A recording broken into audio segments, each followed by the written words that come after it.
കാശിനാഥൻ ഭാഗം 58. രചന അവതരണം ദിവ്യരാജ്. ഫോണിലൂടെ കാശിനാഥൻ പറയുന്നത് കേട്ട് മനസ്സ് നിറഞ്ഞൊന്ന് പൊട്ടിച്ചിരിച്ചു വൈശു. ഇത്ര നേരവും അവനെ ഓർത്ത് ഉള്ളിൽ കൊണ്ടു നടന്ന ആധിയും ഭയവും എല്ലാം അകന്നു പോയതിൻ്റെ സമാധാനം അവളുടെ മുഖത്ത് തെളിഞ്ഞു. എന്നാലും എൻ്റെ കണ്ണേട്ടാ, പൊളിച്ചെടുക്കി കളഞ്ഞല്ലോ. അടിപൊളി. ഞാൻ പറഞ്ഞില്ലേ, കണ്ണേട്ടനൊന്ന് നേരെ മുഖത്തു നോക്കി പറയാനുള്ളത് പറയേണ്ട താമസേ ഉണ്ടായുള്ളൂ. ക്രിസ്റ്റഫർ വിയർക്കാൻ അവൾ ചിരിയടക്കി. എന്നാലും എൻ്റെ കണ്ണേട്ടാ, അയാളുടെ പപ്പും പൂടെയും പറിച്ചു വിട്ട പോലെ ആയിപ്പോയിട്ടോ ഇത്. ആ കാഴ്ച എനിക്ക് കാണാൻ പറ്റിയില്ലല്ലോ ദേവി. വീണ്ടും ചിരിച്ചു പോയവൾ. മറുപടി ചെറിയൊരു മൂളലിൽ ഒതുക്കിയതേയുള്ളൂ കാശിനാഥൻ. ഇനി അയാള് തലയുയർത്തില്ലായിരിക്കും. ഇപ്പൊ തന്നെ വിരണ്ട് ഒരു പരുവമായിട്ടുണ്ട് അല്ലേ കണ്ടേട്ടാ? ഇല്ല വൈശു, അയാൾ ഇനിയും വരും. ഒരവസരം കാത്തിരിക്കുന്നതാവും. ക്രിസ്റ്റഫറിനെ എനിക്ക് നന്നായി അറിയാവുന്നതാ. ആരോടെങ്കിലും പകയുണ്ടെങ്കിൽ മനസ്സിൽ പൂഴ്ത്തി വെച്ചിരിക്കും. ഒറ്റയ്ക്ക് കിട്ടുമ്പോഴോ അവസരം കിട്ടുമ്പോഴോ അവൻ പക വീട്ടും. ഒരു തവണയല്ല, പലതവണ ഞാനത് മനസ്സിലാക്കിയിട്ടുള്ളതാ. നെടുവീർപ്പെട്ടവൻ. അത് കേട്ടതേ മറുപുറം നിശബ്ദമായി. താൻ പറഞ്ഞത് അവളെ ഭയപ്പെടുത്തിയെന്ന് ബോധ്യപ്പെട്ടു കാശിനാഥന്. പക്ഷെ തോറ്റുകൊടുക്കില്ല വൈശു ഞാൻ. ഇനിയും ഇവനെ പോലുള്ളവന്മാർക്ക് തട്ടിക്കളിക്കാൻ നിന്നു കൊടുക്കില്ല ഞാൻ. ജീവിക്കണം എനിക്ക്. ഇന്നിപ്പോ അയാൾ പഴയതിൻ്റെ പേരും പറഞ്ഞ് എന്നെ ഭീഷണിപ്പെടുത്താൻ വന്നിട്ടാ ഞാനും പ്രതികരിച്ചേ. അല്ലായിരുന്നേൽ എൻ്റെ കാര്യവും നോക്കി മര്യാദയ്ക്ക് പോയനെ. ഇരുന്ന് വാങ്ങി, അത്രയുള്ളൂ. എന്തായാലും നൗഷാദ് സാർ തിരികെ വരുന്നത് വരെയുള്ള കാര്യമില്ലേ കണ്ണേട്ടാ. കണ്ണേട്ടൻ ശ്രദ്ധയോടിരുന്നാൽ മതി. അന്നത്തെ പോലെ ചതി ചെയ്യാൻ അയാൾ മടിക്കില്ല. നല്ല ശ്രദ്ധയുണ്ടാവണം. കരുതലോടെ പറയുമ്പോഴും ഉള്ളിൽ ആധിയായിരുന്നു അവൾക്ക്. അറിയാം വൈശു, ഒക്കെ മനസ്സിൽ വെച്ച് തന്നെ ഓരോ നിമിഷവും മുന്നോട്ട് പോണത്. പക്ഷേ ഇനിയും അയാൾക്ക് മുന്നിൽ അടിയറവ് പറയില്ല ഞാൻ.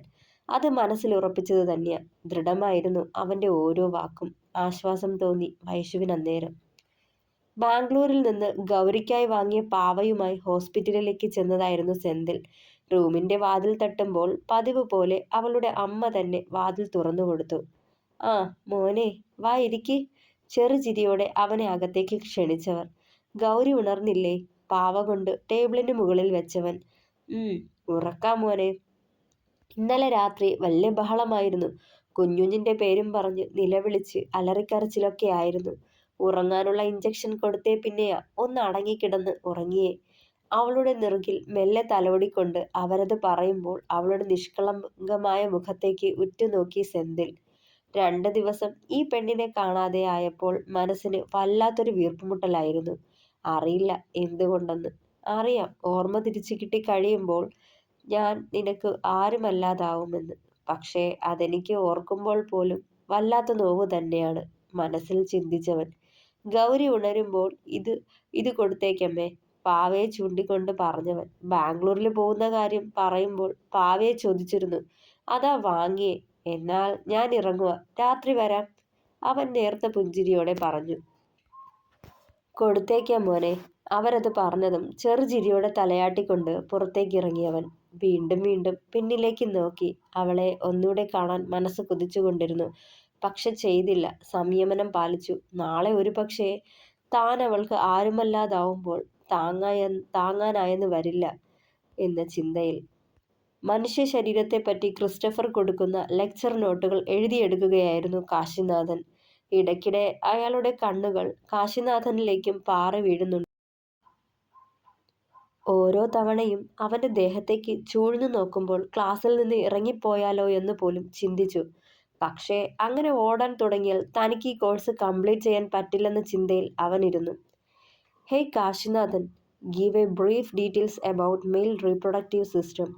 തൊട്ടടുത്ത് ക്രിസ്റ്റഫറിൻ്റെ ശബ്ദം കേട്ടതും മെല്ലെ തിരിഞ്ഞു നോക്കിയവൻ. തോളിലമർന്ന ക്രിസ്റ്റിയുടെ കൈകൾ പുറത്തൂടെ താഴേക്ക് ചലിക്കുമ്പോൾ ദേഷ്യത്താൽ മുഖം മുറുകി അവൻ്റെ. കയ്യെടുക്കടാ. വളരെ ഹാർഷായി തന്നെ, എന്നാൽ പതിഞ്ഞ ശബ്ദത്തിൽ അവന് കേൾക്കാൻ മാത്രം പാകത്തിന് പറഞ്ഞുകൊണ്ട് ക്രിസ്റ്റിയെ ദഹിപ്പിച്ചൊന്ന് നോക്കിയവൻ. പെട്ടെന്നൊരു ഞൊട്ടലോടെ കൈ എടുത്തു മാറ്റിക്കൊണ്ട് മുഖത്ത് വന്ന വിളർച്ച മെല്ലെ മാറ്റി പുഞ്ചിരിക്കാൻ ശ്രമിച്ചു ക്രിസ്റ്റി. ഹ്യൂമൻ റീപ്രൊഡക്റ്റീവ് സിസ്റ്റത്തെ പറ്റി ക്ലാസ് എടുക്കുമ്പോഴെല്ലാം തനിക്ക് നേരെ വരുന്ന കാശിയുടെ കൂർത്ത നോട്ടം താങ്ങാനാവാതെ മുഖം കുനിച്ചിരുത്തുപോയി ക്രിസ്റ്റി. എൻ്റെ അനുവാദമില്ലാതെ നിന്റെ വിരൽത്തുമ്പ് പോലും എൻ്റെ ശരീരത്തിൽ സ്പർശിക്കരുതെന്ന് തനിക്കുള്ള താക്കീതാണ് അവൻ്റെ ഓരോ കടുത്ത നോട്ടവും എന്ന് തോന്നിപ്പോയി ക്രിസ്റ്റഫറിന് അന്നേരം. വലിയ വ്യത്യാസങ്ങൾ ഏതുമില്ലാതെ കടന്നുപോയ ദിവസങ്ങൾ. കാശിയെ പൂട്ടാനുള്ള അവസരം കാത്ത് ക്രിസ്റ്റിയുടെ മനസ്സറിഞ്ഞ പോലെ കാശിയും കരുതലോടെ മുന്നോട്ടു പോയ ദിവസങ്ങൾ.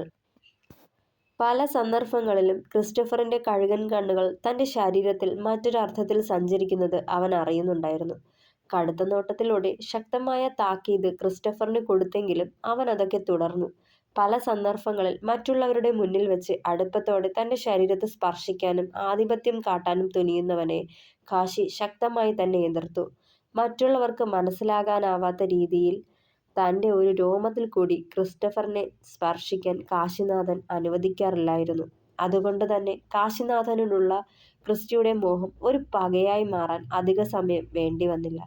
രാവിലെ മുതൽ വൈശുവിനെ വിളിക്കുമ്പോഴൊക്കെ ആള് ബിസിയാണെന്ന് പറഞ്ഞ് കോള് കട്ട് ചെയ്തത് കാരണം ഉച്ചയ്ക്കുള്ള ഇന്റർവെൽ ടൈമിൽ കാശി അവളെ വിളിച്ചില്ല. സ്കൂളിൽ ആനുവൽ ഡേയാണ്. കുറേയേറെ ജോലിയുള്ളത് കാരണം നിന്ന് തിരിയാൻ നേരണ്ടാവില്ല. ഇന്നലെ പറഞ്ഞിരുന്നതാ. പക്ഷേ തനിക്കാണേൽ പെണ്ണിന്റെ ശബ്ദമെങ്കിലും കേൾക്കാണ്ട് വയ്യെന്നായി. അതാണ് രാവിലെ തന്നെ വിളിച്ചത്. അപ്പോ ബിസിയാ, സ്റ്റേജ് ഡെക്കറേഷനിലാ എന്നൊക്കെ പറഞ്ഞ് വേഗന്ന് കോള് കട്ടാക്കി. ഇനി ഒരു മാസം കൂടി കഴിഞ്ഞാൽ അവൾക്ക് വെക്കേഷൻ ആവും. ഇങ്ങോട്ടേക്ക് പോരും. അറിയാം. എന്നാലും കാണാൻ തിടുക്കം കൂടുക മനസ്സ്. ഒരു മാസം കടന്നു പോയ പോലെ അടുത്ത മാസവും കടന്നു പോകാനുള്ള കാത്തിരിപ്പിലാണ് താൻ. പലതും ആലോചിച്ച് ഓർഡർ ചെയ്ത വെജ് റൈസ് കഴിക്കാൻ തുടങ്ങിയവൻ. ഉച്ചതിരിഞ്ഞ് അനാട്ടമി ലാബാണ്. പ്രത്യേകം കരുതൽ വേണം. ആ വൃത്തികെട്ടവന്റെ നോട്ടമാ താങ്ങാനാവാത്തത്. അവനെ കാണുന്നത് പോലും വെറുപ്പാണ്. അപ്പൊ പിന്നെ നോക്കുന്നത് കൂടി കാണുമ്പോഴോ അമർഷത്തോടെ ഓർത്തവൻ. വിഷം ഉള്ളിൽ ചെന്ന് മരിച്ച ഒരു യുവാവിന്റെ ശരീരമാണ് അന്ന് ലാബിൽ പഠിക്കാനായി കൊണ്ടുവന്നത്. അത്യാവശ്യം ആരോഗ്യവും സൗന്ദര്യവുമുള്ള ഒരു 30ഓ 32ഓ വയസ്സ് പ്രായം തോന്നിക്കുന്ന ഒരാൾ. തന്നേക്കാൾ 1ഓ 2ഓ വയസ്സ് മൂപ്പുണ്ടാവും. എന്നാലും ഈ പ്രായത്തിൽ സ്വയം ജീവനെടുക്കാൻ മാത്രം അയാൾക്ക് എന്താവും പ്രശ്നം എന്ന് ഓർത്തുകൊണ്ടിരിക്കെയാണ് ക്രിസ്റ്റഫർ അവിടേക്ക് വന്നത്. കയ്യിൽ ഗ്ലൗസും ധരിച്ച് ആ ശവശരീരത്തിനടുത്തേക്ക് ചെന്നയാൾ. ആ ശരീരത്തിൽ പോലും ആവശ്യത്തോടെ നോക്കുന്ന അയാളെ അറപ്പോടെ നോക്കി നിന്നു കാശിനാഥൻ. ആ ശവശരീരത്തിലൂടെ സ്പർശിക്കുമ്പോഴൊക്കെ ആ കണ്ണുകളിൽ വരുന്ന ഭാവമാറ്റം നല്ലതുപോലെ തിരിച്ചറിയാൻ അവന് കഴിഞ്ഞു. ശവത്തെ പോലും കണ്ണുകൊണ്ട് ഭോഗിക്കുന്ന അയാളോട് വെറുപ്പേറി അവന്. ആ ക്ലാസ് അറ്റൻഡ് ചെയ്യുമ്പോഴെല്ലാം ആരുടെയും ശ്രദ്ധ ചെല്ലാതെ ആ ശവശരീരത്തിലൂടെ ചലിച്ച അയാളുടെ വിരലുകൾ കണ്ട് കാശിക്ക് തന്നെ മനം പുരട്ടി. വേഗം പുറത്തേക്കിറങ്ങി ഓടിയവൻ. പുറത്തെ ചെയറിൽ അല്പനേരം കണ്ണുകൾ അടച്ചിരുന്നു കാശി. മനസ്സ് മുഴുവൻ കുറച്ചു മുന്നേ നടന്നതൊക്കെയാണ്. നിർജീവമായി കിടക്കുന്ന ആ ശവശരീരത്തിന്റെ സ്വകാര്യ ഭാവങ്ങളിൽ പോലും മറ്റും ആസക്തിയോടെ ഓടിയ ക്രിസ്റ്റഫറിന്റെ കണ്ണുകളും വിരലുകളും. വീണ്ടും വീണ്ടും വെറുപ്പിക്കുന്ന ആ കാഴ്ച. ഒരു മനുഷ്യന് ഇത്രയ്ക്ക് അധപതിക്കാനാവുമോ? ശരിക്കും അവനൊരു മാനസിക രോഗി തന്നെയാണ്. അതല്ലെങ്കിൽ ശവശരീരത്തോട് ആസക്തി തോന്നുമോ? അന്ന് തന്റെ ശരീരത്തെ കടിച്ചു പറിച്ചപ്പോഴും വല്ലാത്ത ആവേശവും ആസക്തിയും ഒക്കെയായിരുന്നു ക്രിസ്റ്റഫറിന്. ഓർത്തെടുക്കുമ്പോൾ ഫോൺ റിങ് ചെയ്യാൻ തുടങ്ങിയിരുന്നു. നന്ദന്റെ പേര് സ്ക്രീനിൽ തെളിഞ്ഞു കാണുമ്പോൾ നെറ്റി ചുളിഞ്ഞവന്റെ. നന്ദൻ എന്തിനാ ഇപ്പൊ വിളിക്കണേ? എന്തോ കാര്യമായിട്ടുണ്ടാവും. അല്ലാതെ ഈ നേരത്തെ വിളിക്കില്ലാലോ. ഓർത്തുകൊണ്ട് കോൾ അറ്റൻഡ് ചെയ്തവൻ. ഹലോ നന്ദ. മറുവശം നിശബ്ദമായിരുന്നു. എന്തോ വല്ലായ്മ തോന്നി കാശിക്ക്. എന്തോ നെഗറ്റീവ് ഫീൽ പോലെ. ആർക്കോ എന്തോ സംഭവിച്ച പോലെ. ഹലോ നന്ദ. വെപ്രാളത്തോടെ വിളിക്കുമ്പോൾ മറുവശത്ത് നിന്ന് മൂക്ക് വലിക്കുന്ന പോലൊരു ശബ്ദം കേട്ടു. എടാ എന്താടാ?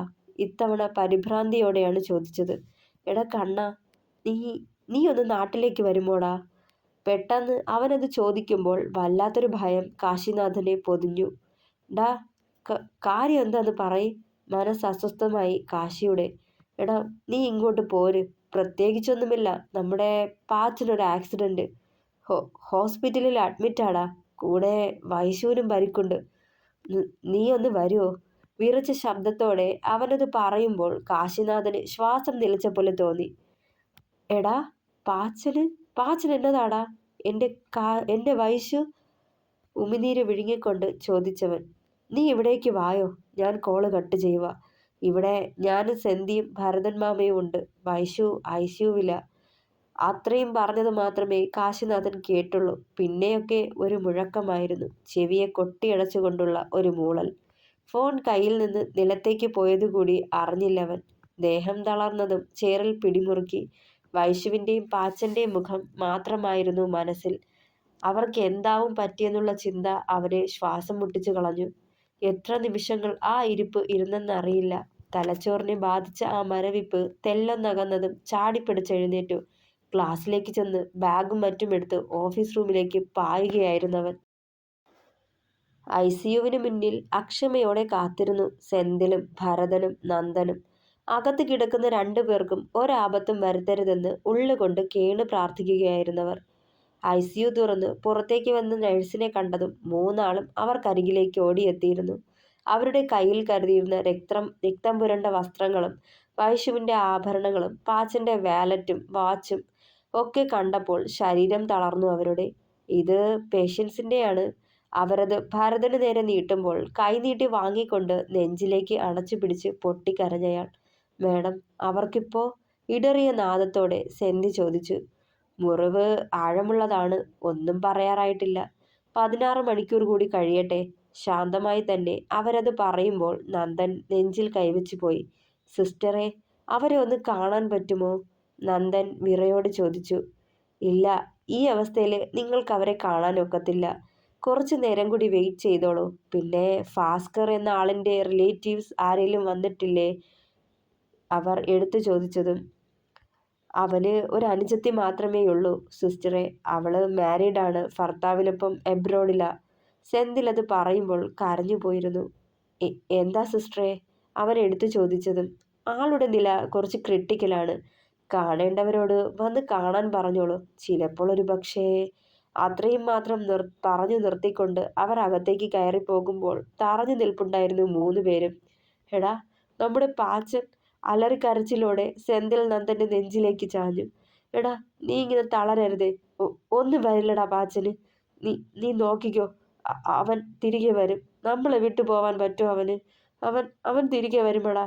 കരച്ചിലടക്കാൻ പാടുപെട്ടു നന്ദനും. മരണ വീട് പോലെ നിശബ്ദത വ്യാപിച്ചു നിന്ന ആ കോറിഡോർ ആകെ മാനം. ചെയറിലേക്കിരിക്കവേ അല്പം മുമ്പ് നടന്നതൊക്കെ ഓർത്തെടുക്കുകയായിരുന്നു നന്ദൻ. ഉച്ചയ്ക്ക് മുന്നേ ഒരു കേസിന്റെ തെളിവെടുപ്പിനായി പ്രതിയെയും കൊണ്ട് സംഭവ സ്ഥലത്തേക്ക് പോകാനിറങ്ങിയതായിരുന്നു നന്ദൻ. പ്രതിയെ വിലങ്ങ് വെച്ച് ജീപ്പിലേക്ക് കയറ്റിയിട്ട് നന്ദൻ മുന്നിലേക്ക് നടന്നതും സാറേ, പിന്നിൽ നിന്ന് PC അയ്യപ്പേട്ടൻ്റെ വിളി കേട്ട് തിരിഞ്ഞു നോക്കിയവൻ. എന്താ അയ്യപ്പേട്ട? ആളുടെ മുഖത്തെ വെപ്രാളം കണ്ട പോലെ തിരക്കിയവൻ.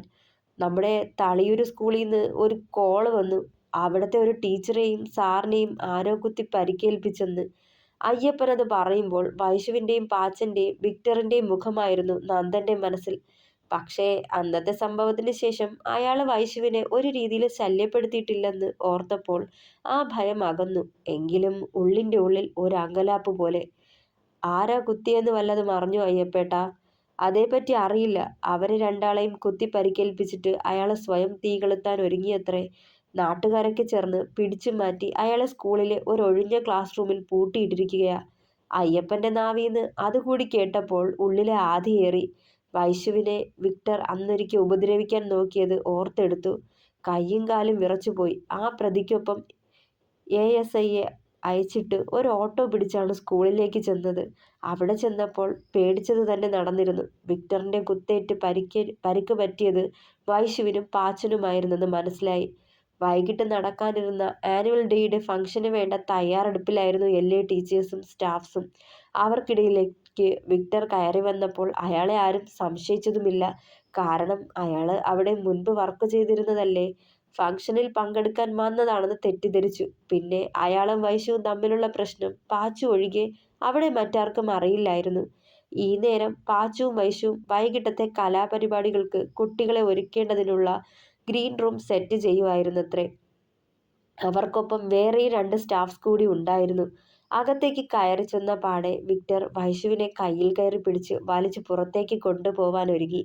പാച്ചൻ അവനെ തടഞ്ഞപ്പോഴാ അരയിൽ ഒളിപ്പിച്ചിരുന്ന കത്തിയെടുത്ത് അലറി വിളിച്ച് പാച്ചനരികിലേക്ക് ഓടിപ്പോയയാളുടെ മുതുകിലും തോളിലുമൊക്കെ. വയറിലെ മുറിവ് ആഴം കുറവാണേലും മുതുകിലും തോളിലും നല്ല ആഴത്തിലായിരുന്നു. ഞാൻ ചെല്ലുമ്പോഴേക്കും ആംബുലൻസിൽ രണ്ടാളെയും ഹോസ്പിറ്റലിൽ എത്തിച്ചിരുന്നു.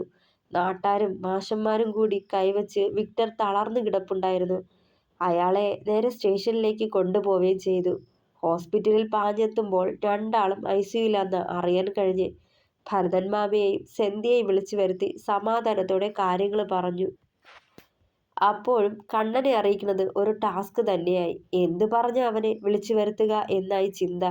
ഏതായാലും ഒക്കെ അവൻ അറിയേണ്ടതല്ലേ.